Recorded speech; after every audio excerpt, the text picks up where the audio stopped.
Chips பாக்கெட்டை கொடுக்குறீங்கன்னா உண்மையிலே நீங்கள் 1000 கோயிலுக்கு போனால் கூட அந்த பாவம் தீரவே தீராது. ஏன் தீராது? பாவம் அதுவே வாயில்லா ஜீவன் சார், ரோட்டில் நிற்கிது, எட்டி பார்க்குது, அதனால் கொடுக்குறோம். இன்றைக்கி அதுவாலாம் குரங்கு எங்கேயுமே பிடுங்கலை, அதுவாலாம் எங்கேயும் இங்கே வரல. நம்ம ஒருத்தர் கொடுத்து பழக்கிட்டோம்.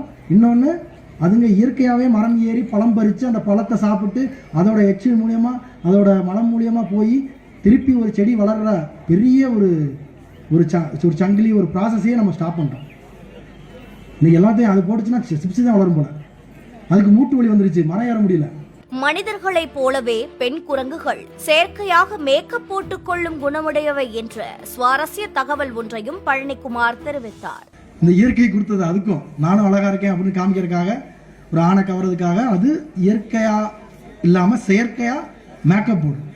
அது பருவமடைகிற டயத்தில் அதுவா நம்மளோட பெண்கள் மாதிரி எடுத்து மேக்கப் போடும். இந்த மூஞ்சிக்கு மட்டும் மேக்கப் போடும்.